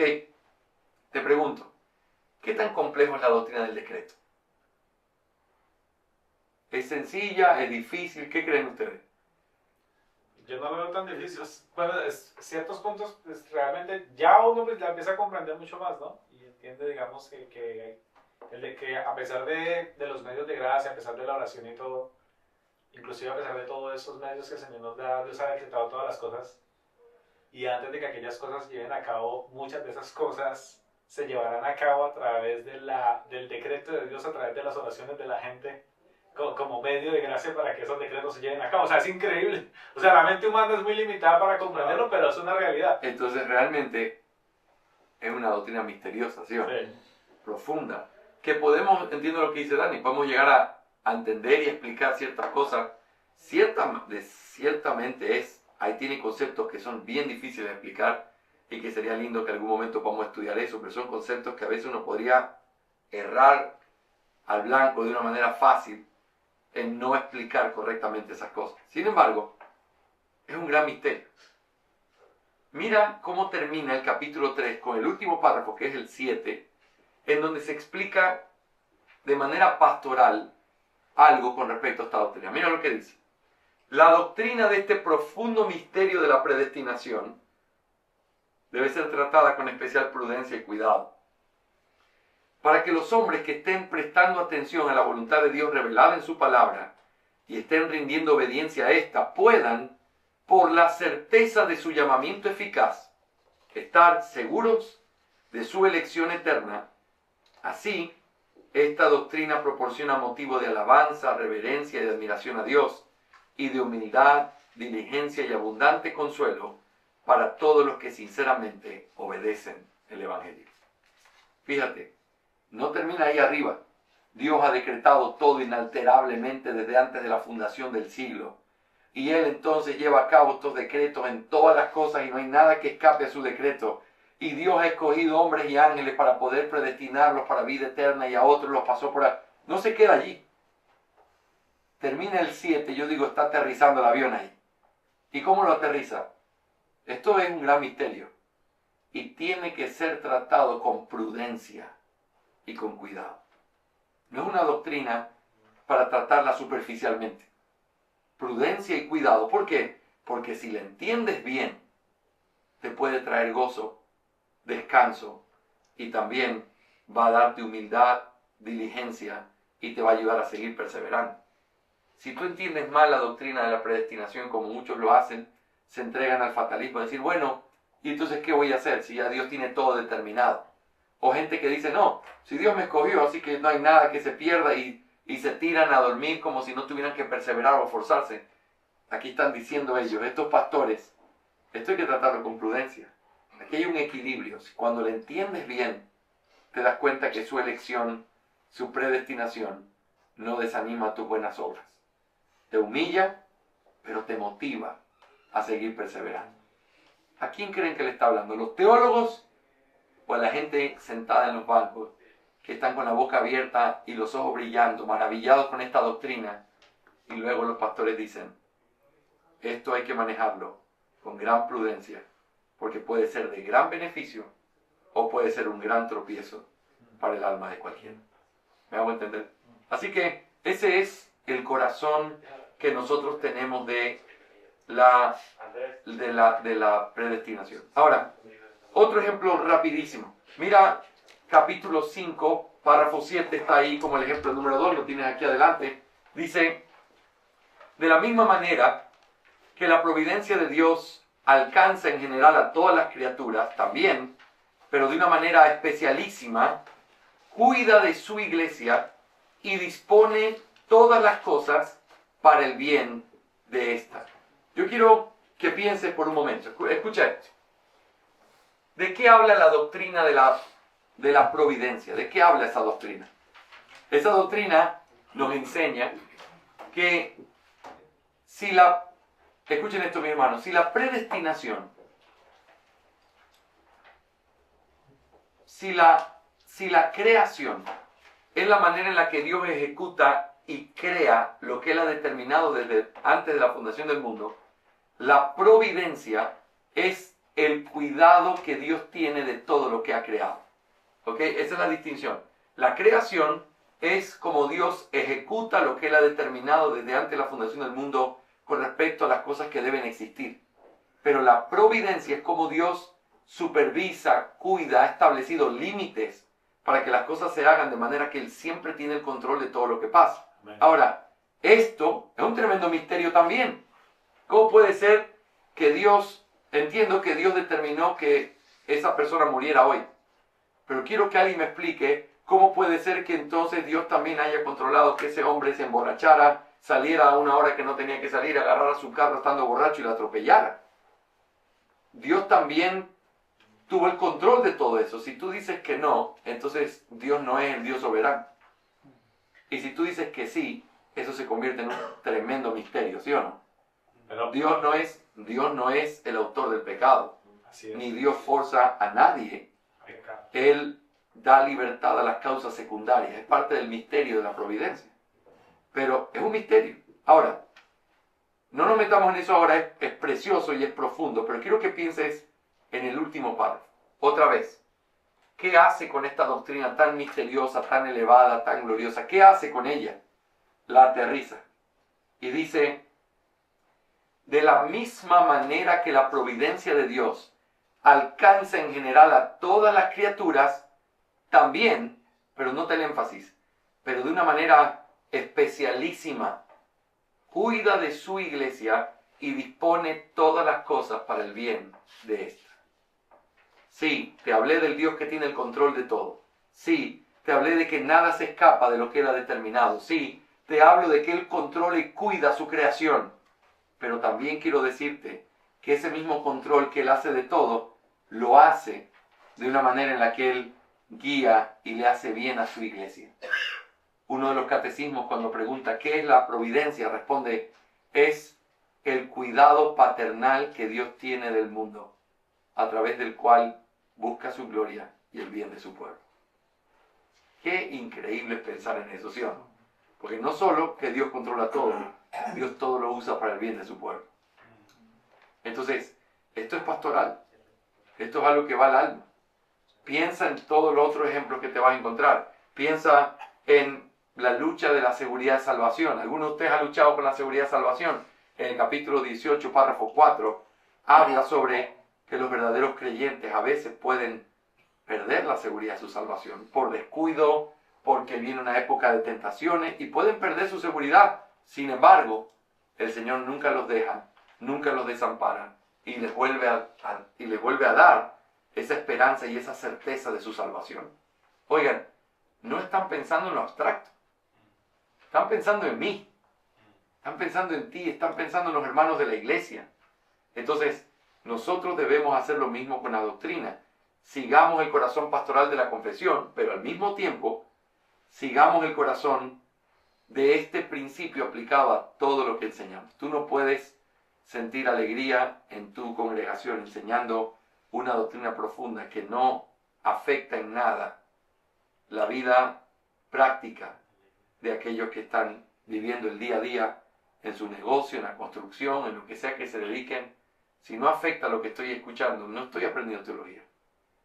Entonces, esto es una regla importante de eso. Déjenme darles un ejemplo último. Esto quizás les va a llamar la atención a algunos, que es de ayuda. Eso ya no está aquí. Vamos a poner la pared en blanco. Hay un párrafo que es uno de los párrafos complejos de nuestra confesión de fe, que es el que se encuentra en el capítulo 10, párrafo 3. ¿Alguno sabe de qué habla ese párrafo? ¿De la confesión? De la confesión. 10.3. Pues. Muy bien. Noten. Los infantes elegidos que mueren en la infancia son regenerados y salvados por Cristo por medio del Espíritu, quien obra cuando, dónde y como le place. Así también son regenerados y salvados todos los demás elegidos que no tienen la capacidad para ser llamados externamente por el ministerio de la palabra. Ahora, evidentemente, aquí hay una complejización. Esta complejidad ha hecho que muchos digan: yo confieso la confesión de fe, no ese párrafo. Si tú estás en ese grupo, espero convencerte hoy con una breve explicación. Porque creo que este párrafo es un párrafo precioso y precisamente pastoral. Quiero que pienses en esto. Déjame darte un poco de contexto de la historia. Spurgeon le borró, cuando él hizo la republicación de la Confesión de Londres en el año 1850, para su iglesia, él le borró la palabra elegidos a este párrafo. Porque Spurgeon creía, ¿cuál es la implicación de borrarle la palabra elegido? Que todos Todos. Si tú has leído alguna vez a Spurgeon sobre ese tema, Spurgeon argumenta que todos los niños se van al cielo, sean de padres creyentes o inconversos. Él dice: mi Dios es compasivo, y da algunos textos. Yo amo y respeto a Spurgeon, y cualquiera que hable mal de Spurgeon tiene problemas conmigo. Pero creo que en eso él no vio la herencia que nosotros tenemos sobre este tema. Porque realmente la clave de este párrafo es la palabra elegido. Te voy a explicar por qué. Si tú dices los infantes que mueren en la infancia son regenerados, estás diciendo algo que puede ser una preferencia tuya, pero no es una enseñanza bíblica. O no es una enseñanza que la Biblia hace con esa afirmación. Porque ¿qué texto usaría? Bueno, David diciendo: él no va a venir a mí, pero yo voy a ir a él. Como si estuviera hablando de que va a ir al cielo donde está su hijo. Estás diciendo más de lo que el texto dice. ¿Qué tal si solamente está diciendo: él no va a resucitar, yo voy a morir un día? Ya no hay vuelta atrás. Quizás esa es la lectura más sencilla y real de ese pasaje. Ahora, no hay manera de poder defender como una enseñanza explícita de la palabra que todos los niños van al cielo cuando mueren. Pero cuando tú le pones la palabra elegidos, inmediatamente cambia el escenario. ¿Por qué? Porque este es el punto. Déjame hacerle pregunta, ustedes me dicen sí o no. Si Dios ha elegido a alguien desde antes de la fundación del mundo para salvación, ¿Esa persona se puede perder? No. Jamás. El Señor la va a salvar, porque no hay nadie que tuerza su mano, no hay nadie que haga que lo que Él ha determinado no se cumpla, ¿sí o no? Muy bien. Si Dios hubiera elegido infantes que mueren en la época de su infancia para ser salvos, ¿hay manera de que esos infantes se pierdan? No. No. ¿Cuál es la pregunta que me queda sin responder? Al contrario. ¿Hay infantes que han sido elegidos que mueren en la época de su infancia? ¿Sabes cuál es la respuesta? No sé. Si esto es verdad, es decir, si hay infantes elegidos, no hay manera de que se pierdan. Pero si es que los hay, no es algo que yo puedo decir ni puedo determinar quiénes son. Entonces, allí es donde viene el argumento pastoral. Quiero que te imagines, en esos días había una mortandad infantil que era altísima. No puedo decirte ahora, yo tengo los datos aquí en algún lado, donde dice que más o menos de cada 9 o 10 niños, 2 o 3 llegaban a su época de adultez. Todo el resto moría antes de cumplir 5 años. ¿Por qué? Porque no había lo que hoy tenemos, no había, ¿verdad?, las enfermedades que habían. Así que cada familia piensa en una iglesia, piensa en tu iglesia. Piensa en una de estas 7 iglesias o de estas 100 iglesias después cuando se firmó esta confesión. ¿Cuántos padres de familia habrán ido al cementerio seguido a dejar el cuerpito muerto de sus hijos, que murió por una enfermedad que nadie pudo tratar? O sea, no estamos hablando de una cosa aislada. Estamos hablando de algo que todos se podían identificar. La pregunta es, ¿qué le dices a una madre que tiene a su bebé muerto en los brazos? Y te dice, pastor, exacto, ¿a dónde va mi hijo? ¿A dónde va mi hijo? Y he tenido que hablar de esto muchas veces, y cada vez que lo hablo, cuando hay gente que ha perdido a sus hijos, a veces con lágrimas en sus ojos me han dicho, pastor, eso a mí me da esperanza. Y esto es lo que yo les digo, los pastores no podemos hacer como los sacerdotes católicos romanos, haciendo ofrecimientos en palabras de hombre, como cuando dicen a un borracho que murió, el hermano fulano de tal está hoy en el Padre, en la gloria. Vamos a rezar por su alma. Esa afirmación no tiene ningún valor para consolar, porque es la afirmación de un hombre que no tiene valor. Como pastores no podemos hacer eso, pero como pastores sí podemos hacer esto. Mi hermana, yo lo que sé es que Dios ha mostrado en su palabra la gran misericordia que Él tiene por los desvalidos, por los niños, por las viudas. Hay pasajes donde el Señor mismo muestra que Él es el Padre de los huérfanos, donde Él mismo afirma, como en la historia de Jonás, que Jonás se enojó por la calabacera y Él le reclamó y le dijo, tú te enojas por una planta que tú no sembraste. Y en esa ciudad hay 140.000 que no pueden distinguir la mano derecha de la izquierda. Está hablando de niños. Y tú me pides que los destruya. Mostrando su misericordia, mostrando su amor. Hermana, ese es el Dios que nosotros tenemos. Y le voy a decir una cosa. Si Dios eligió a su Hijo, Él es uno de esos infantes en los que, de una manera misericordiosa, no por ser bueno, sino a través de la obra sobrenatural del Señor, Él está hoy con el Señor descansando. Yo no lo puedo afirmar, pero le voy a decir una cosa. Usted puede vivir el resto de su vida anhelando que esa esperanza sea verdad en usted y en su Hijo. Cuando llegue el día final y todo salga a la luz, ya no nos va a importar. La esperanza es para los que estamos vivos mientras luchamos con la muerte y mientras caminamos en este camino hasta llegar allá. Pero cuando llegue la gloria, vamos a glorificar al Señor por su justicia y a bendecirle por su misericordia. Ese día ya no va a haber importancia de si era o no era. Hoy tú te puedes aferrar a esa promesa, diciendo, Señor, yo no sé, pero yo quiero vivir confiando en que tú eres un Dios misericordioso. ¿Me hago entender? Hermanos, esto es teología seria, tratada pastoralmente, porque lo que dice allí no es mentira. Lo único que no sé es si existen niños elegidos que mueren en su infancia. Si existen, eso es absolutamente verdad. ¿Sí o no? Sí. Pato. Sí, nosotros tuvimos una pequeña charla sobre esto hace un par de viernes justamente y al final yo les dije a los hermanos, modo, hermanos, de que Dios es un Dios de misericordia y gracia. Porque ciertamente si tú te atreves a decir algo como este, duele mucho en el corazón de una madre o de un padre. Y como tú bien dices, que ciertamente creemos en la elección y creemos que puede haber niños elegidos, pero creo que hay que descansar en el hecho de decirle a un padre o una madre, el Dios que tú crees que te ha salvado es un Dios de misericordia y gracia. Y ese debe ser tu descanso.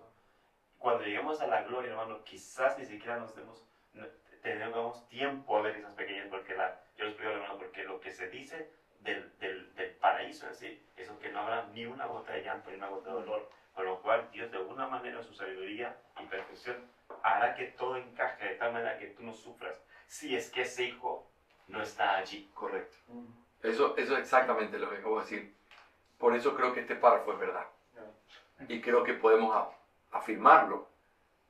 No como una afirmación categórica absoluta. Eso lo hace si quitas la palabra elegir. Sino como una verdadera posibilidad bíblica aferrada a la doctrina de la elección. Carlito.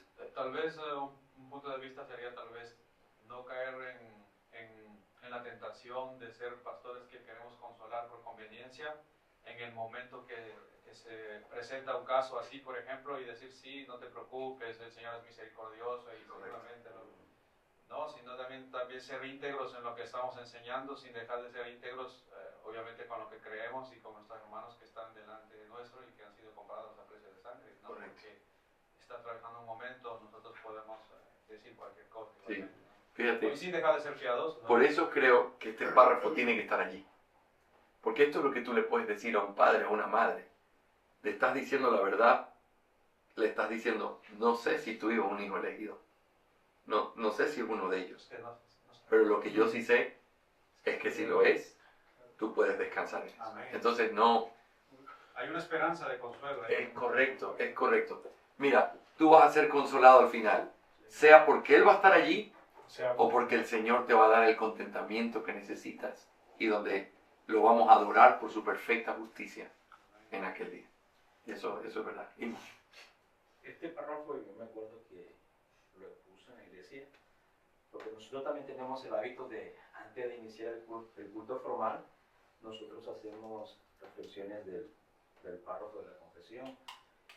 Pero este párrafo también me llevó a reflexionar, no solamente en los infantes elegidos, ¿no? Y confiar en la soberanía de Dios en la salvación, sino que también me llevó a reflexionar sobre aquellas personas discapacitadas que les impide comprender el Evangelio. es lo que afirma también el párrafo.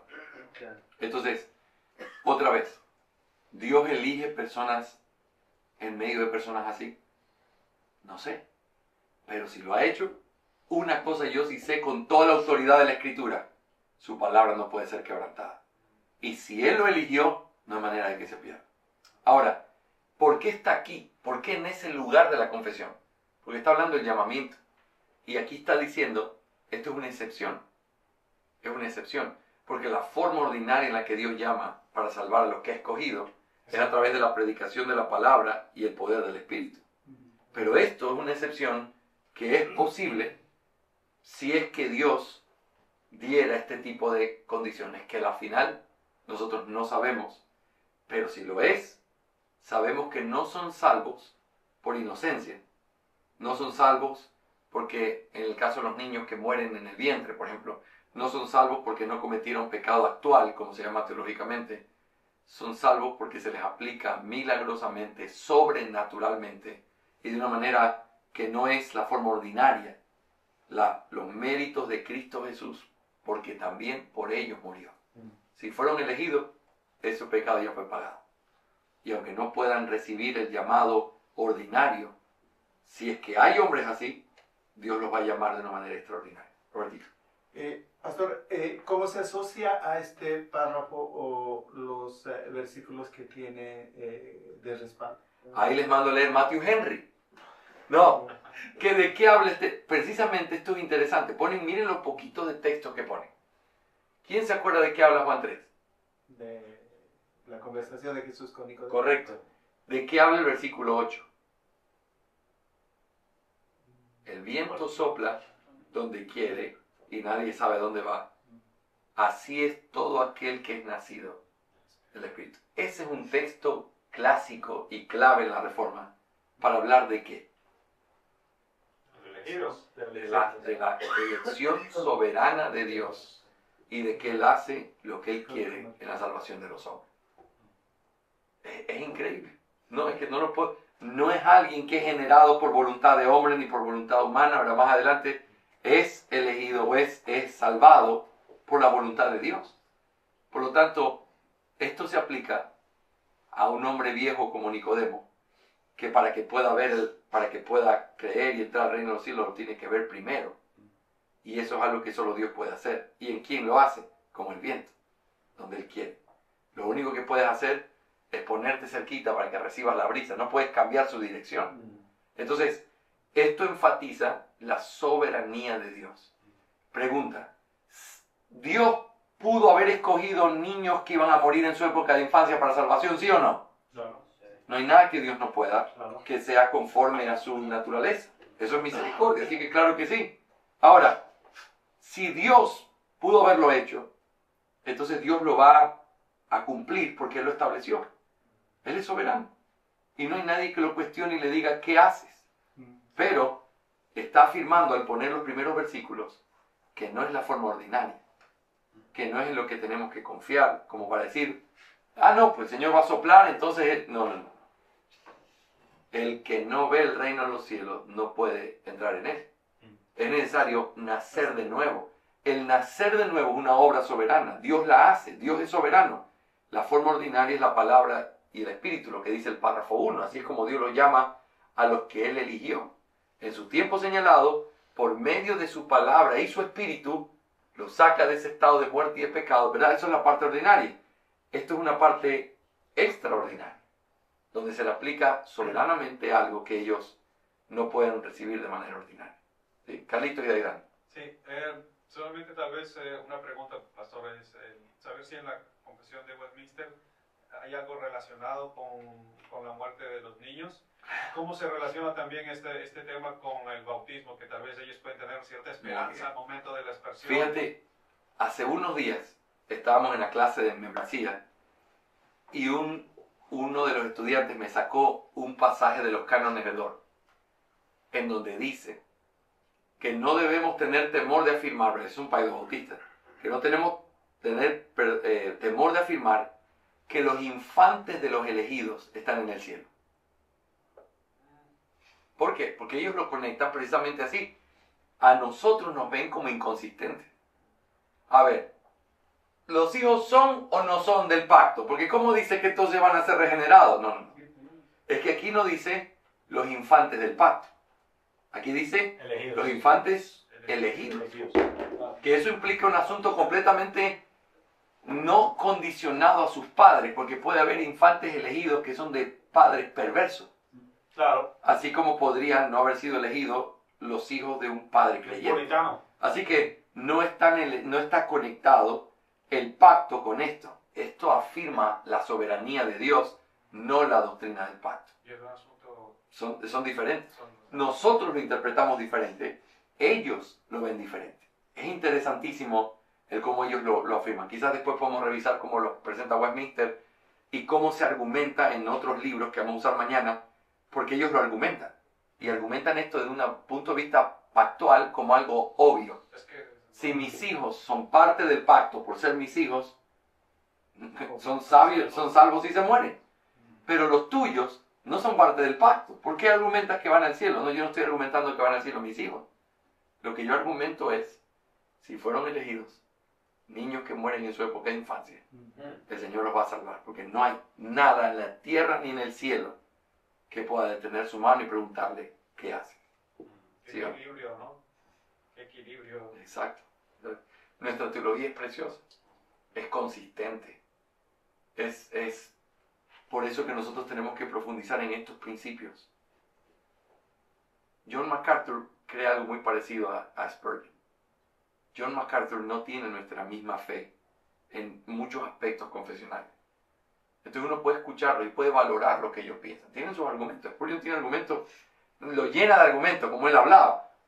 Mira ahí, dice que son como la arena del mar. Por eso los niños son salvos, porque son muchos. Está bien, Sí, tranquilízate, sí, tranquilízate. No sé si esa es la conexión. Creo que son muchos los que van a ser salvos ese día. Pero no sé si esos muchos es porque se está contabilizando todos los niños que mueren. Quizás sí, pero no es por ser niños. Es porque fueron Son niños elegidos. Así es. Y eso es lo que Dios hizo, ¿sí o no? Entonces, en fin, es un tema interesante, pero quería ponerlo sobre la mesa para que puedan considerar. Dani, ¿querías decir algo? Sí, digamos que las luchas con estas doctrinas es por la humanidad nuestra. Sí. Claro, nosotros entendemos que hay gente en nuestra cabeza, a pesar de ser reformados, a pesar de reconocer la maldad, la depravación total, nosotros todavía seguimos en la cabeza creyendo que hay gente inocente.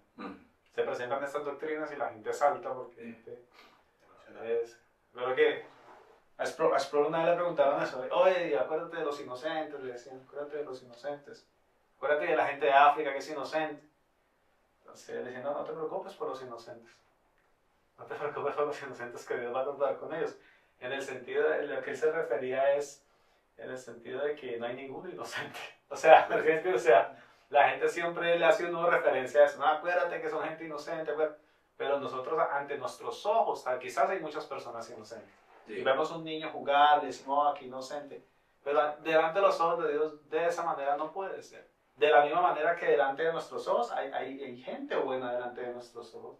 Delante de los ojos sabemos que no hay ningún hombre bueno. Piensa. Entonces, de como pensamos humanamente, este tipo de doctrinas generan una convulsión porque no tenemos la mente de Dios. Y solamente a través de la transformación y la gracia podemos empezar a tener ciertos rasgos de la mente de Cristo y poder comprender estas verdades y asimilarlas, aceptarlas. Sí. Pero cuando, por ejemplo, uno tiene hijos pequeños y eso, y uno, por ejemplo, toca estos temas de los infantes, eso, pensar humanamente, eso desgarra por dentro a la persona. Decir, ok, entonces mi hijo que murió, entonces ¿dónde está? Pero lo que siempre debe premiar por encima de todas esas cosas es que nosotros creemos en un Dios bondadoso, bueno, misericordioso. Entonces, eso es lo que debe llenarnos a nosotros verdaderamente. Y al mismo tiempo justo, porque Dios no deja de ser uno por ser lo otro. Él es perfectamente bueno, justo, misericordioso y completamente implacable con los que cometen pecado. Entonces, desde esa perspectiva, nuestra teología es la que tiene que forjar nuestra manera de entender la vida. Entonces piensen en esto, piensen cómo pueden justificar, yo sé cómo lo hacen, pero cómo pueden justificar, hablando de manera general, alguien que dice los niños van al cielo, ¿por qué? ¿Por qué van al cielo? ¿Qué es lo que hace que vayan al cielo? No, es que ellos son inocentes, es que ellos no han pecado, no han tenido la oportunidad de pecar. Y uno pregunta, ok, cuando tú dices eso, tenemos que desafiar tu doctrina del pecado. Porque somos condenados, ¿por qué? Y la primera respuesta a eso es por la culpa de Adán. Nosotros heredamos la culpa de Adán. En el momento en que nuestra alma es generada en el vientre de nuestra madre, juntamente con nuestro cuerpo, nosotros somos concebidos en pecado. Así es. Entonces, si el niño es salvo, ¿por qué es salvo? La única manera de responderlo es si es un niño elegido. Porque no es salvo por inocente, es salvo porque se le aplican los medios de Cristo Jesús, porque fue elegido para salvación. ¿Sí? Así que esos aspectos son importantes. Y esta doctrina, hermano, es una doctrina primaria. En muchos círculos a veces este tema se aborda como un tema secundario, pero estamos tocando una doctrina fundamental, porque es el capítulo 10 es el del llamamiento eficaz. Sí, pero tendríamos que cualificar eso, porque mira, no necesariamente alguien tiene que creer eso para poder decir si estamos iguales en nuestra fe o esto sí nos hace hermanos. Porque alguien puede decir, como el Dr. Waldron, por ejemplo, en su confesión y en su iglesia, él dice, nosotros nos adherimos a toda la confesión de fe, exceptuando dos cosas. Ese y la última parte del capítulo 26, párrafo 4, dice que el Papa es el anticristo. No lo sostiene. Yo soy más reformado que Waldron. No, pero esa es la idea. Ellos lo afirman y lo dicen con claridad. Ahora, el hecho de negar eso no los hace menos confesionales. Él dice, esto es algo que quizás es innecesario. Así es como lo ve, porque dice, no tenemos manera de verlo. En la explicación que estoy dando, creo que eso muestra cómo esto coincide con toda nuestra fe y que no es simplemente un comentario suelto. Es un comentario doctrinalmente correcto, que habla una posibilidad real, pero que no sabemos si es una posibilidad. Es pastoral, correcto. Y eso es lo que yo realmente resalto de ese párrafo. Yo sé que es controvertido y que trae conflicto, pero no sé misma si yo lo llamaría doctrina fundamental o primaria en ese sentido. Lo que sí te diría es, cuando tú comienzas a tirar la cuerda hacia atrás y alguien me dice, no, yo creo que todos los niños van al cielo y tenemos que hablar de la doctrina del pecado, allí entonces podríamos tocarnos con problemas que son más graves que simplemente decir que los niños van al cielo. Porque entonces mi pregunta es, ¿cómo afectó a Adán a ese niño que dice que va a ir al cielo? Sí. ¿Cuál es la razón por la que va al cielo? Sí. ¿Cuál es la relación entre Cristo y ese niño como mediador? ¿Me hago entender? Entonces vas escarbando hacia atrás y le voy a decir algo que siempre repito en las clases. Gracias a Dios por la inconsistencia. Porque si hubieran hermanos que fueran consistentes con lo que dicen y jalaran la cuerda hasta la última instancia, no serían nuestros hermanos. Les pongo un ejemplo. Gracias a Dios por la inconsistencia de los continuistas o los continuacionistas. ¿Por qué? Porque hay gente muy amada como John Piper, que es un predicador de la palabra, un hombre fiel, es un hermano en Cristo y un gran maestro de la palabra, que cree que los dones de revelación siguen abiertos. Siguen estando, sí. Si él fuera consistente con lo que dice, esto es lo que tendría que venir en el siguiente paso. Si tú crees que la revelación Dios la sigue dando así, número 1, entonces la escritura no está completa. Claro. Número 2, la escritura no es necesaria. Porque Que Dios alguien sea. podría revelar y salvarte y no necesitas la escritura. La escritura no es suficiente. La escritura no es cristocéntrica, porque si ya vino Cristo y sigue habiendo dones abiertos y todos los dones y todo lo que hubo fue centrado hacia la persona de Cristo como el gran cumplimiento, entonces hay cosas que no han sido cerradas. Hay algo que es después de Cristo. Entonces, si alguien me dijera a mí que la Biblia no es suficiente, que no está cerrada y que no es necesaria, ese no es mi hermano. Pero Piper es mi hermano. Porque él no jala la cuerda hasta atrás, porque es inconsistente. Y gracias a Dios por la inconsistencia. ¿Sí o no? Guau. Ahora, Cuidado que viene pronto. no, me lo mandan a decir eso es mi parte. Pastor, Eso es parte importante de cómo nosotros tenemos que aprender a pesar la doctrina. Tenemos que aprender a mirar con esa gracia de saber lo que él dice lo está diciendo aquí, no está tirando la línea hasta allá. Porque si la tirara hasta allá, tendríamos muchísimos problemas en poder reconocernos como hermanos. ¿Me hago entender? Si alguien dice, los niños van al cielo porque los niños... son buenos. Exacto, yo diría, déjalo ahí, no me expliques más, dejémoslo ahí, somos hermanos. Eso Porque si comienza a acabar hacia atrás, se empieza a llegaríamos a cosas que serían un poco complicadas. Ya, porque Y eso- estamos dando doctrina de la gracia y la salvación. Es Correcto. decir, es algo Es complicado, complicado. pero hermanos, a veces es simplemente una preferencia. Es decir, ¿qué es inconsistente? Inconsistente es decir, como cuando no éramos calvinistas. Yo creo que la salvación no se pierde, pero tú eres el que elige a Dios o el que se elige si quiere o no quiere. molinismo. ¿Cómo funcionan esas dos? ¿Cómo puedes llegar a sostener esto y sostener también esto? Adivina cómo. Porque nunca lo pongo el uno al lado del otro porque me daría cuenta que no coinciden. Si yo tengo esa facultad de darme vida y morirme cuando yo quiera, esto dependería de mí. Pero si estoy diciendo que esto depende de Dios porque Él es el que me da vida, esto no combina. Entonces cuando lo pongo junto y digo, yo creo esas dos cosas, yo soy reformado y continuacionista. Está bien, somos hermanos y nos amamos y no vamos a hablar más al respecto. Déjalo ahí, pongamos la pared ahí, No tiene la cuerda. porque creo que si uno llega a jalar hacia atrás, Sí. te comienza a enfrentar con doctrinas que realmente yo no creo, sinceramente, que ellos las crean. Por eso la inconsistencia hoy, en esta época imperfecta, es una bendición para nosotros. Tú también eres inconsistente en muchas cosas, igual que yo. Y eso nos pasó en la iglesia precisamente con este tema de los antes. Dios mediante, con la ayuda del Señor, va el hermano Roberto a enseñar pelagianismo. Porque nos damos cuenta que hay hermanos que tienen creencias pelagianas. Sin querer, eso es lo que sale a la O luz. sea, inconscientemente, Correcto. un hermano planteaba esto. todos los infantes van al cielo porque no tienen pecado. Y ahí grave, pelagianismo puro. Y es peligroso. Entonces, en medio de esos debates, a veces se forman debates en los estudios, allá eso se pone candente la cosa, pero es bueno en el sentido de que nos damos cuenta que hay errores, que hay hermanos que inconscientemente están creyendo cosas heréticas y que entonces hay que tratar esos temas con la iglesia y corregirlos. Exacto. Pero, de manera pastoral, no necesariamente lo uno significa lo otro. Decir que un niño es inocente no necesariamente es que él es pelagiano. Él no lo entiende. ¿Sí me explico? Él no lo entiende. O inconscientemente. Exacto. Inconscientemente. Entonces, lo que uno hace, y la mejor manera de enseñar, es aprender a mostrar las líneas. Mira, si dices esto. Uy, no, por eso no puedes decir eso. Ah, no, claro, pastor, es verdad. Piensa en esto. Estuve en Lima, creo que les conté. Estuve en Lima hablando sobre la doctrina de la gracia. No en Lima, en el norte del Perú. Y cuando estaba enseñando sobre eso, yo les dije, miren, una de las maneras en las que tenemos que aprender a discutir estos temas es utilizando una correcta hermenéutica.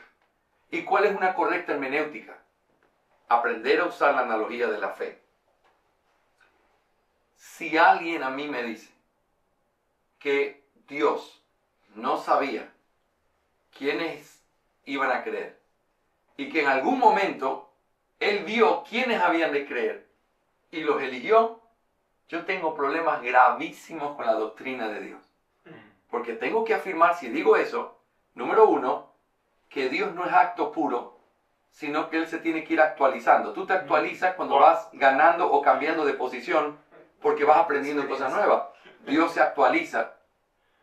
Segundo, Dios tiene pasiones y reacciona como reaccionan los hombres. Porque como vio que elige, entonces Él te eligió. Wow. La Biblia nunca dice eso. Es todo lo contrario. Dice que nos escogió por el puro afecto de su voluntad.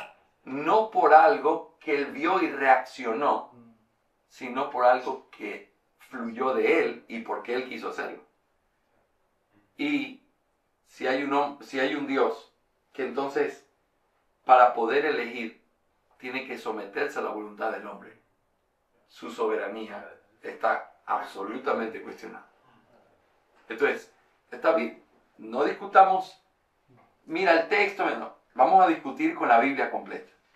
Si tú me dices que para que Dios eligiera, Dios tuvo que ver y entonces Dios, como vio que tú ibas a creer, te eligió, lo que tú tienes que afirmar en tu clase de teología de Dios es Dios cambia, Dios se actualiza, hay cosas que Dios no sabe y que un día llegó a saber, Dios reacciona, todo eso es herejía. Históricamente hablando, es herejía. Entonces, cuando tú pones esa conexión, la única manera de aprender a ayudar a los hermanos a pensar correctamente es diciendo, todo lo que piensas o lo que afirmas tiene consecuencias. Si estás afirmando esto, tienes que saber que eso tiene una línea que llega hasta aquí. Si estás afirmando esto, tienes que saber que eso te lleva aquí. Y cuando uno aprende a mirarlo de esa manera, la Biblia como un todo, entonces aprendes a interpretar que no es una guerra de texto contra texto, sino de qué dice la Biblia contra qué dice la Biblia en todos los otros lados. Y eso es clave. Daniel. Acerca de eso, hay muchas personas que utilizan el pasaje de Samuel, cuando Samuel va a escoger a los hijos de Esaí, y bueno, y dice que el Señor no miraba lo exterior, sino el corazón. Muchas personas toman ese texto para decir que David, como amaba al Señor, por eso el Señor lo escogió. Sí. ¿Qué puedes decir acerca de eso? Eso es correcto. Una vez, hace años, hablando en casa, uno de mis hijos o alguien dijo, no, es que Dios escogió a Enoch porque vio que era un buen hombre. Entonces yo lo miré y le dije, ¿cómo bueno? Vamos a usar eso a la luz de toda la Escritura y pensamos en la teología. ¿Existen buenos hombres? No, papi. Ok. Si no existen buenos hombres, ¿qué es lo que hizo la diferencia entre este y ese para poder tomarlo, bendecirlo y hacer la promesa? La obra de Dios. Es correcto. Entonces cuando dice que Dios vio y se agradó de él, no tiene que ver con él en sus obras, tiene que ver con que eso le plació. Cuando toma a María, no es porque María tenía algo especial y distinto al resto, eso es catolicismo romano, ¿verdad? Ella era así, tenía estas cualificaciones, lo que la hizo bienaventurada es porque Dios la miró. Y eso es lo que hace que sea bendito. Es lo que hace que sea bendita la elección. No es por nosotros. Siempre tiene que ver con Él. Entonces, mi punto es, en nuestros debates teológicos tenemos que aprender a usar misericordia. No lo que la gente está afirmando no necesariamente ha pensado en todas las consecuencias de lo que está diciendo. Por favor, no lo juzgues por todas las consecuencias. Porque no llega hasta allá. Quizás nunca has pensado en que eso es lo que lo lleva allá. Enséñaselo. Muéstraselo. Y quizás vas a convencer su alma por la palabra de que ese no es el camino. Pero en segundo lugar, todo lo que tú afirmas tiene consecuencias que están conectadas, no en un texto o en dos, es tu teología. El arminianismo tiene graves problemas con la teología de Dios, con la doctrina del hombre, porque para afirmar lo que afirman tienen que negar todo lo que se afirma del hombre, pero también tienen que negar todo lo que se afirma de Dios. Entonces, ¿cómo alguien pudiera decir eso es parte de lo que también se puede creer y es algo que no sale del perímetro de lo que es bíblico y correcto? ¿Me hago entender? Sin querer hacer una guerra, tenemos que saber que hay las verdades que afirmamos tienen consecuencias. Muy bien, vamos a cerrar aquí esta clase larguísima, creo que fueron como 2 horas, pero ya los tengo despiertos, así que no vamos a tomar mucho tiempo. Vamos a parar, tómense un café, se sientan y arrancamos con lo que viene.